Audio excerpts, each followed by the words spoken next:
I grabbed a .22 rifle that was my granddad's, you know, it's kind of like handed down. One shot, bolt action, you know, like not really a self-defense kind of weapon, but you know, I was, in my mind, I was being murdered. I was being strangled, you know? Take this thing off the wall and the dude just stops. Chuck just stops what he's doing, literally kneels in front of me and does that like, just barrel at the head thing. Like, if you're gonna kill me, just kill me. I was like, holy shit, this guy's fucking insane, man.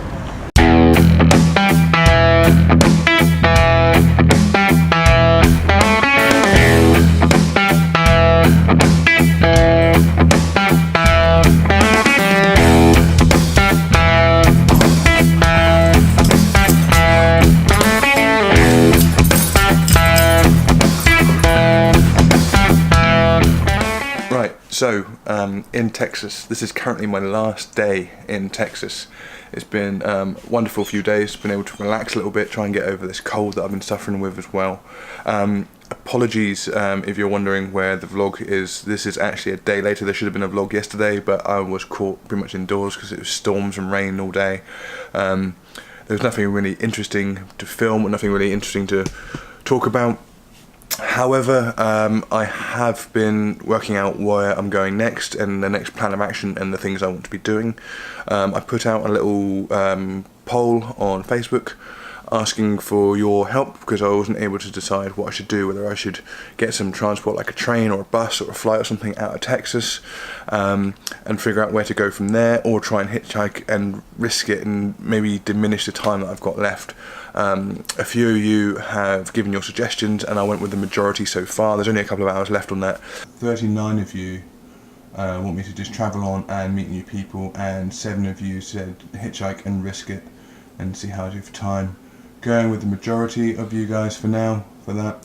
So thank you very much for your help, because it was proving very, very difficult on what to do. So I am moving on out of Texas today and I'm going somewhere else, and I'll leave that to you guys to figure out where I'm going. You're going to see it later on in this video, maybe.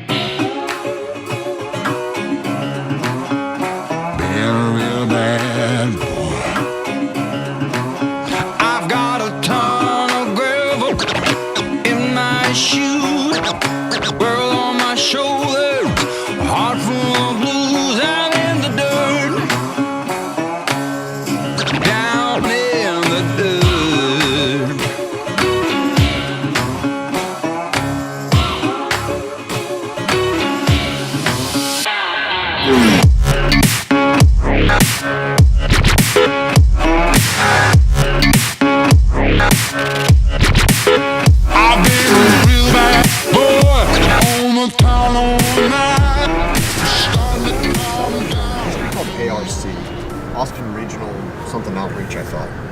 So that's the Salvation Army building. Yeah, exactly. Yeah. And it used to be, I think Salvation Army must have just taken it over. It seems like they've given it a little bit of a facelift. And they give shelters or they give help just to? I think there's probably a little bit of blankets and handouts and this kind of thing. I mean, obviously they're going for shelter. I don't really know how to what. Okay, maybe there are some.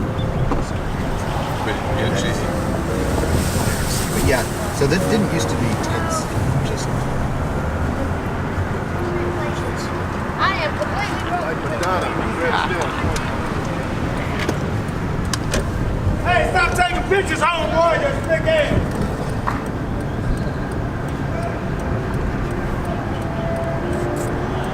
So that's how I feel about that. Yeah.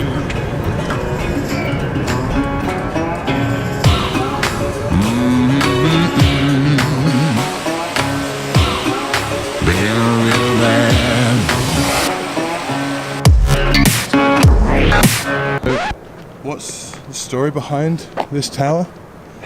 Okay. This is going to be a little patchy. Okay. Charles Whitman, Yeah. 1966, climbs to the top of this tower with a rifle and shoots, off the top of my head, I want to say 23 people, Yeah. injuring many, killing a few. We could look up all the details of this later. It's reported that he actually had mentioned to the school counselors and psychiatrists that he'd been going through some mental troubles and definitely felt as though there was something in his brain. There was going to be a physical thing that could be found if they did some studying. They didn't. In his suicide note, he specifically asked to have his body autopsied to look for a physical cause. He was certain there was going to be a physical cause for the things that were going on in his mind. I know he was a Marine. I don't know if he was a combat Marine, but that would make a little more sense now that what we know of veterans and PTSD, of course. Yeah, I'd really like to have a little more facts. Unfortunately, I don't have them at hand. From the observation room, 26 floors up, a killer terrified students and others on the campus of Texas University. He was Charles Whitman, 24, an ex-Marine, a dead shot.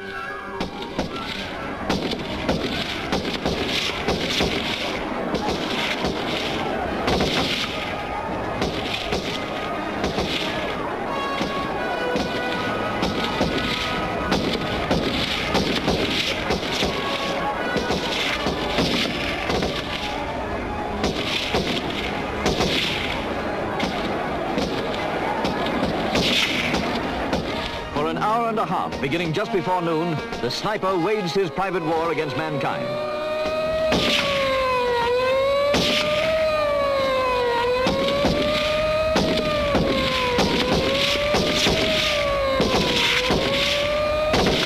For 90 minutes, nothing could be done against him. A tumor on the brain drove him across the borderline of sanity to spread terror. Eventually, the crazed sniper was shot dead when the police managed to charge in upon his lair. They found 2 rifles, a sawn-off shotgun, and a big supply of ammunition.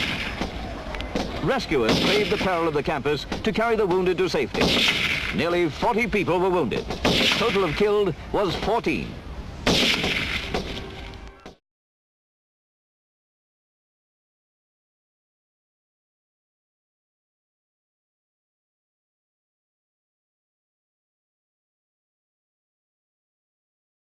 I think that's the case, though. I think without those sort of experiences, almost like out-of-body experiences, where you do retrospectively look at yourself, you can have that aspect of realizing, okay, this is just a moment in time. This is going to pass, sort of thing. I've had situations where I've been so down, but I've been able to step away from myself and realize and go, okay, this is just a moment on this particular chapter of my life, or this particular page of my life. And like, there's going to be more chapters, there's going to be more pages and stuff.